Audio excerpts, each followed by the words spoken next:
கரூரில் உள்ள அமைச்சர் செந்தில் பாலாஜி வீட்டில் அமலாக்கத்துறை அதிகாரிகள் விசாரணை. 5 அதிகாரிகள் அமைச்சரின் குடும்பத்தினரிடம் விசாரணையில் ஈடுபட்டிருப்பதாக தகவல். பிப்ரவரி 25ஆம் தேதிக்கு முன்பாக தொகுதி பங்கீட்டை இறுதி செய்ய இந்தியா கூட்டணி தீவிரம். மும்பையில் இந்தியா கூட்டணி தலைவர்கள் பங்கேற்கக்கூடிய தேர்தல் பொதுக்கூட்டத்தை நடத்த முடிவு என்றும் தகவல். எல்லை தாண்டி மீன்பிடித்ததாக தமிழ்நாடு மீனவர்கள் 19 பேரை கைது செய்த இலங்கை கடற்படை. 2 படகுகளையும் சிறைப்பிடித்த நிலையில் யாழ்ப்பாணம் மீன்வளத்துறையிடம் ஒப்படைக்கப்பட்ட மீனவர்கள்.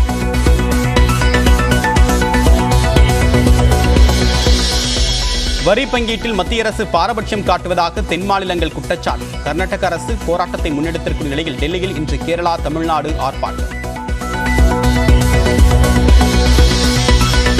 தெற்கு வடக்கு என்ற பிரிவினைவாத அரசியல் வேண்டாம் என்று மாநிலங்களவையில் பிரதமர் நரேந்திர மோடி பேச்சு. தனது குரலை எதிர்க்கட்சிகளால் ஒடுக்க முடியாது என்றும் திட்டவட்டம். காங்கிரஸ் ஆட்சியில் இந்திய பொருளாதாரத்தில் ஏற்பட்ட குழப்பங்களை வெள்ளை அறிக்கையாக வெளியிடுகிறது மத்திய அரசு. பாஜகவின் 10 ஆண்டுகால ஆட்சியில் நிறைவேற்றாத திட்டங்களை கருப்பு அறிக்கையாக வெளியிட காங்கிரஸ் திட்டம். நிதி பகிர்வில் மத்திய அரசு பாரபட்சம் காட்டுவதாக திமுக போராட்டம். கிளாம்பாக்கம் பேருந்து நிலையத்தில் பயணிகளுக்கு அல்வா கொடுத்த திமுகவினர்.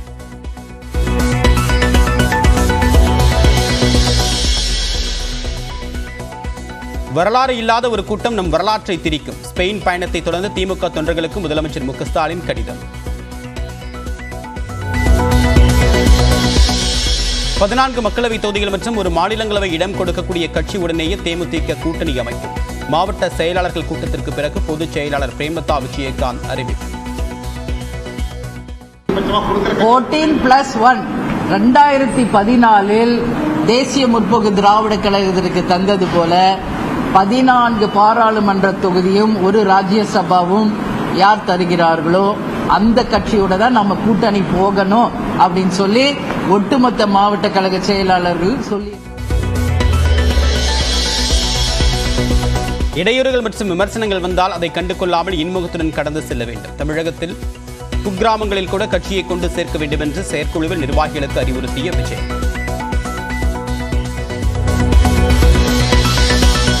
ரேஷன் அட்டை இல்லாமல் விண்ணப்பித்தவர்களுக்கும் விரைவில் மிக்ஜாம் புயல் நிவாரண நிதி கணக்கெடுப்பு பணி நிறைவடைந்து விட்டதாகவும் தமிழ்நாடு அரசு அறிவிப்பு. 15வது ஊதிய ஒப்பந்தத்திற்காக 14 அதிகாரிகள் அடங்கிய குழுவை அமைத்த போக்குவரத்து துறை. நேற்று நடைபெற்ற தொழிலாளர்களுடனான பேச்சுவார்த்தை தோல்வியில் முடிவடைந்த நிலையில் நடவடிக்கை.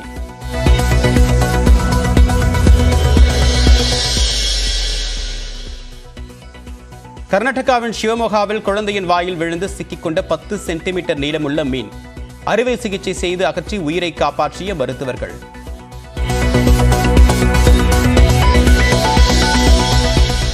டெஸ்ட் பந்துவீச்சாளர்கள் தரவரிசை பட்டியலில் முதலிடம் பிடித்தார் இந்தியாவின் பும்ரா. நம்பர் 1 ரேங்கிங் பெறும் முதல் இந்திய வேகப்பந்து வீச்சாளர் என்ற வரலாறும் படைத்தார். ரேஷன் கடைகளில் ரேகை பதிவு செய்யாதவர்களின் அட்டைகள் நீக்கப்படாது. பொதுமக்கள் யாரும் அச்சம் கொள்ள தேவையில்லை என்று தமிழ்நாடு அரசு விளக்கம்.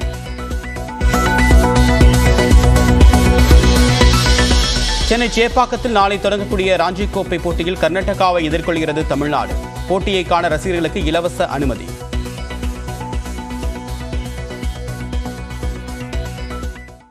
நிதி பகிர்வில் மத்திய அரசு பாரபட்சம் காட்டுவதற்கு கண்டனம் தெரிவிக்கக்கூடிய விதமாக சென்னை கிளாம்பாக்கம் பேருந்து நிலையத்தில் அல்வா கொடுக்கக்கூடிய நூதன போராட்டத்தில் திமுகவினர் ஈடுபட்டுள்ளனர். விவரங்களுடன் நிகரான செய்தியாளர் ராபர்ட், இந்த போராட்டத்திற்கான காரணம் என்ன? திமுக நிர்வாகிகள் யாரெல்லாம் சந்திச்சு என்னென்ன விஷயங்களை பேசுறாங்க, பரப்புரை பண்றாங்க?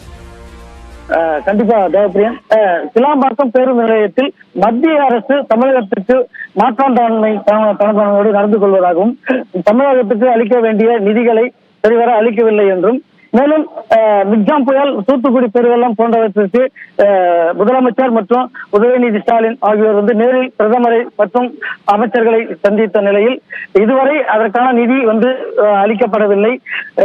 ஒரு ஓரவஞ்சனையாக தமிழகம் நடத்தப்படுவதாக தொடர்ந்து குற்றச்சாட்டுகள் எழுந்து வந்த நிலையில் இதற்காக இன்று கிளாம்பாக்கம் பேருந்து நிலையத்தில் தாத்தாங்குளத்தூர் ஒன்றிய செயலாளர் ஆறாமதன் தலைமையில் இன்று ஒரு 100 கிராம் பாக்கெட் அடங்கிய 2000 அல்வா பாக்கெட்டுகளை நூதன முறையில் கிளாம்பாக்கம் பேருந்து நிலையத்திற்கு வரும் பயணிகளுக்கு வழங்கி இந்த போராட்டம் நடைபெற்று வருகிறது.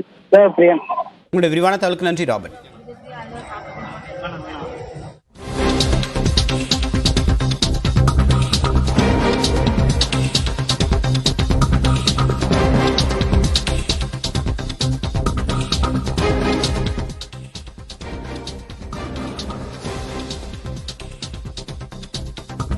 வெளிநாட்டு முதலீடுகளை ஈர்ப்பது பற்றி முதலமைச்சர் மு க ஸ்டாலின் வெள்ளை அறிக்கை வெளியிடுவாரா என்று இபிஎஸ் கேள்வி எழுப்பியிருக்கிறார். அண்மையில் கடந்த ஜனவரி மாதத்தில் தமிழ்நாடு அரசு நடத்திய உலக முதலீட்டாளர்கள் மாநாட்டில் 6,27,000 கோடி ரூபாய் அளவுக்கு புரிந்துணர்வு ஒப்பந்தம் போடப்பட்டதாக தெரிவிக்கப்பட்டிருந்தது. தற்போது தமிழ்நாடு முதலமைச்சர் மு க ஸ்டாலின் அவர்கள் ஸ்பெயின் பயணத்தை முடித்துக் கொண்டு தமிழகம் திரும்பிய நிலையில் செய்தியாளர்களிடம் பேசியவர் சுமார் 3,440 கோடி ரூபாய் அளவுக்கு முதலீடு ஈர்க்கப்பட்டு அதற்கான புரிந்துணர்வு ஒப்பந்தம் கையெழுத்தாகி இருப்பதாகவும் அவர் தெரிவித்தார். இந்த விஷயத்தை தற்போது அதிமுகவுடைய பொதுச் செயலாளர் எடப்பாடி பழனிசாமி கேள்வி எழுப்பியிருக்கிறார். இது தொடர்பாக இந்த முதலீடுகள் தொடர்பாக வெள்ளை அறிக்கை வெளியிட தயாரா என்று தமிழக அரசுக்கு தற்போது அவர் கேள்வியை முன்வைத்திருக்கிறார்.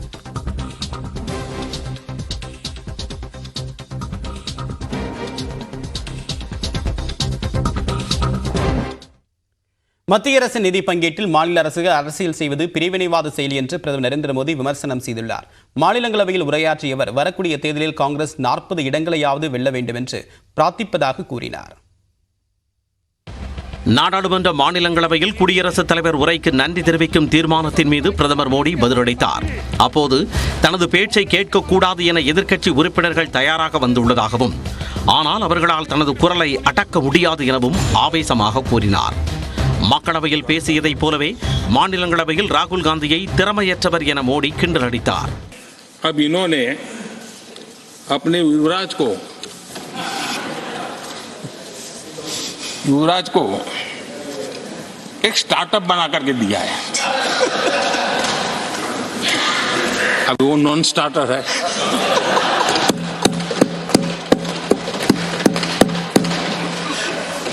न तो वो लिफ्ट हो रहा है, न वो लॉन्च हो रहा है.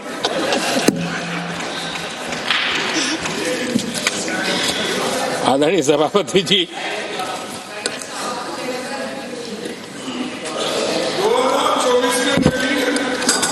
आप पिछली बार भी इतनी शांति से रहे हो तो कितना मजा आता. காங்கிரஸ் ஆட்சிக்கு வந்தால் இடஒதுக்கீட்டில் உள்ள 50% உச்சவரம்பு ரத்து செய்யப்படும் என ராகுல் காந்தி குறிப்பிட்டதற்கு பதிலளிக்கும் வகையில் பேசிய மோடி, இடஒதுக்கீட்டையே எதிர்த்தவர் முன்னாள் பிரதமர் நேரு என்று தெரிவித்தார். ஏழைகளுக்கு இடஒதுக்கீடு வழங்காதவர்கள், அம்பேத்கருக்கு பாரத ரத்னா வழங்காதவர்கள் சமூக நீதி குறித்து பாடம் நடத்துவதாகவும் மோடி விமர்சித்தார். प्रधानमंत्री पंडित नेहरू जी द्वारा उस समय के देश के मुख्यमंत्रियों को लिखी गई चिट्ठी है, ऑन रिकॉर्ड है. मैं अनुवाद पढ़ता हूं. मैं किसी भी आरक्षण को पसंद नहीं करता और खासकर नौकरी में आरक्षण तो कतई नहीं. மாநில அரசுகளை ஓரிரவில் கலைத்த காங்கிரசுக்கு ஜனநாயகம் பற்றியோ கூட்டாட்சி பற்றியோ பேச தகுதியில்லை என்றும் பிரதமர் சாடினார். பல ஆண்டுகள் நாட்டை ஆண்ட காங்கிரஸ் தற்போது வீழ்ச்சி அடைந்திருப்பதைக் கண்டு மகிழ்ச்சி அடைவதற்கு மாறாக அனுதாபமே கொள்வதாக மோடி குறிப்பிட்டார். நாடாளுமன்ற தேர்தலில் காங்கிரஸ் கட்சி 40 தொகுதிகளிலாவது வெல்ல வேண்டும் என பிரார்த்திப்பதாகவும் அவர் கூறினார். पश्चिम बंगाल से चैलेंज आई है कि कांग्रेस 440 पार नहीं कर पाएगी, 40 पार नहीं कर पाएगी. मैं प्रार्थना करता हूं कि आप 40 बचा पाए. காங்கிரஸ் தலைவர் பதவிக்கே எந்த கேரண்டியும் இல்லாத நிலையில் அவர்கள் தனது கேரண்டி பற்றி பேசுவதாகவும் மோடி நையாண்டியாக குறிப்பிட்டார். जिस कांग्रेस के अपने नेता की कोई गारंटी नहीं है, अपनी नीति की कोई गारंटी नहीं है, वो मोदी की गारंटी पर सवाल उठा रहे हैं. மத்திய அரசின் நிதி பங்கீட்டில் தென் மாநிலங்கள் வஞ்சிக்கப்படுவதாக தொடர் குற்றச்சாட்டுகள் எழுந்து வரும் நிலையில் அது குறித்தும் பிரதமர் பதிலளித்தார். எங்கள் வரி எங்கள் பணம் என்று கூறுவது என்ன மாதிரியான வார்த்தைகள் என கேள்வி எழுப்பிய மோடி, பாஜக அரசு எந்த மாநிலத்தையும் பாரபட்சமாக நடத்தவில்லை என்றார். किस भाषा में बोला जा रहा है?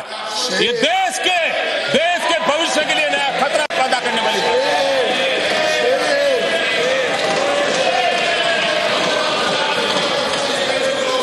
देश को तोड़ने के लिए नए नैरेटिव खोजना बंद कर दीजिए.